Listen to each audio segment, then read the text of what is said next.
كنتم خير أمة أخرجت للناس تأمرون بالمعروف وتنهون عن المنكر وتؤمنون بالله۔ دارالخیر فاؤنڈیشن،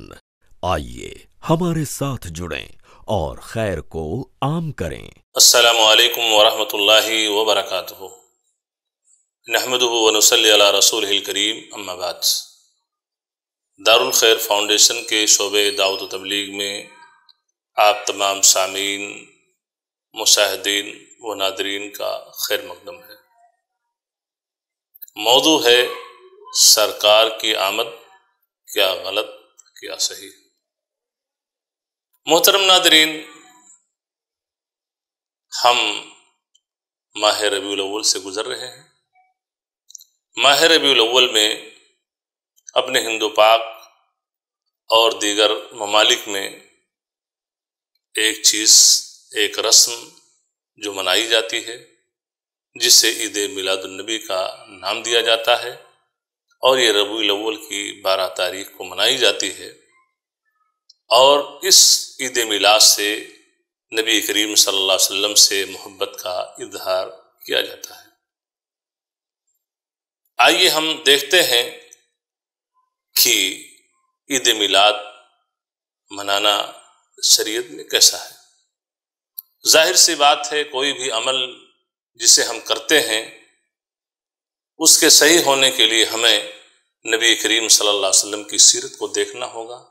آیا آپ نے کیا ہے کہ نہیں؟ جب ہم نبی کریم صلی اللہ علیہ وسلم کی سیرت کو دیکھتے ہیں، پڑھتے ہیں، نظر ڈالتے ہیں، تو نبی کریم صلی اللہ علیہ وسلم نبوت سے سرفراز ہونے کے بعد 23 سال باحیات رہے، اور 23 سال میں 23 بار ربیع الاول کا مہینہ آیا، ربیع الاول کی 12 تاریخ آئی، لیکن نبی کریم صلی اللہ علیہ وسلم نے اپنی یوم پیدائش پر کسی قسم کا جشن نہیں منایا، عید میلاد نہیں منایا۔ آپ صلی اللہ علیہ وسلم کے دنیا سے رخصت ہو جانے کے بعد صحابہ کرام کا دور، تابعین، تبع تابعین کا دور آتا ہے، لیکن اس خیر القرون میں بھی ان صحابہ نے، تابعین نے اس قسم کا جشن نہیں منایا۔ تو ظاہر سی بات ہے، یہ حقیقت ہمارے سامنے کھل کر کے آیا ہو گئی کہ عید میلاد النبی یہ نبی کریم صلی اللہ علیہ وسلم کی سنت نہیں ہے، کیونکہ اگر اس کے کرنے پر اجر و ثواب ہوتا، کار خیر ہوتا، اللہ کے رسول کر کے گئے ہوتے، صحابہ کرام کو اس کے کرنے کا، منانے کا حکم دیے ہوتے، صحابہ کرام اللہ کے رسول صلی اللہ علیہ وسلم سے ہم سے کہیں زیادہ محبت کرنے والے تھے، محبت کا دم بھرنے والے تھے، وہ یہ چیز کیے ہوتے۔ تو جب یہ چیز نہیں کی گئی، تو آج اگر یہ چیز 4 صدی ہجری میں، یہ عبیدیوں نے 4 صدی ہجری میں اس عید میلاد النبی کا رواج دیا، اور اس طریقے سے یہ چیز چل پڑی اور چل رہی ہے، جسے بڑے ہی جوش و خروش سے منایا جاتا ہے۔ اس حوالے سے صحیحین کی، صحیح بخاری اور صحیح مسلم کی حدیث، جس کے روایت کرنے والی اما عائشہ رضی اللہ تعالیٰ عنہا ہیں، فرماتی ہیں کہ اللہ کے رسول صلی اللہ علیہ وسلم نے ارشاد فرمایا، من احدث فی امرنا ھذا ما لیس منہ فہو رد۔ جس نے ہمارے اس امر یعنی اس دین میں کوئی ایسی نئی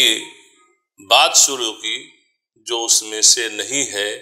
تو ایسے انسان کا وہ عمل مردود ہے، اللہ کے ہاں قابل قبول نہیں ہے۔ تو صاف یہ چیز ظاہر ہو گئی کہ جب ہمارے نبی محمد عربی صلی اللہ علیہ وسلم نے عید میلاد نہیں منایا، آپ کے صحابہ کرام نے نہیں منایا، تابعین نے نہیں منایا، بلکہ اس کا ایجاد اور اس کی شروعات یہ 4 صدی ہجری میں ہوئی، تو وہ عمل سنت رسول نہیں ہوا، اور نہ ہی اس کا کرنا درست ہوگا، کیونکہ اللہ کے رسول صلی اللہ علیہ وسلم سے وہ چیز ثابت نہیں ہے۔ اور چونکہ جب ہم صحابہ کرام کی سیرت کو پڑھتے ہیں، عبداللہ بن مسعود رضی اللہ عنہما فرماتے ہیں، اتبعوا ولا تبتدعوا فقد کفیتم، سنت رسول کی اتباع اور پیروی کرو، دین کے اندر بدعتوں سے بچو،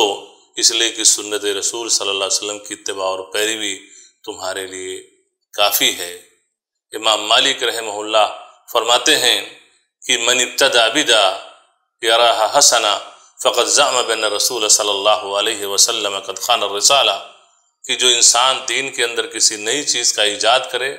اور اسے نیکی اور خیر سمجھ رہا ہو تو گویا کوئی ایک انسان نعوذ باللہ ثم نعوذ باللہ وہ نبی کریم صلی اللہ علیہ وسلم پر خیانت کی تہمت لگا رہا ہے۔ تو حاصل کلام یہ ہے کہ میرے دینی بھائیوں، عید میلاد النبی جو بڑے ہی جوش و خروش سے منایا جاتا ہے، اگر یہ سنت رسول صلی اللہ علیہ وسلم ہوتا تو اس کا ذکر حدیث میں ہوتا، صحابہ کرام نے کیا ہوتا۔ یہ جب چیز نہیں کی ہے تو ہمیں بھی اس قسم کے جشن سے اجتناب کرنا چاہیے، اور اس مناسبت سے جو ہمارے بچے یہ گیت گنگناتے رہتے ہیں کہ سرکار کی آمد ہے، سرکار کی آمد ہے، ظاہر سی بات ہے کہ نبی کریم صلی اللہ علیہ وسلم اس دنیا سے رخصت ہو گئے ہیں۔ اب ظاہر سی بات ہے جو اس دنیا سے رخصت ہو گئے ہیں وہ دنیا میں دوبارہ وہ نہیں آ سکتے ہیں، ہماری مجلسوں میں، ہماری محفلوں میں وہ نہیں آ سکتے ہیں،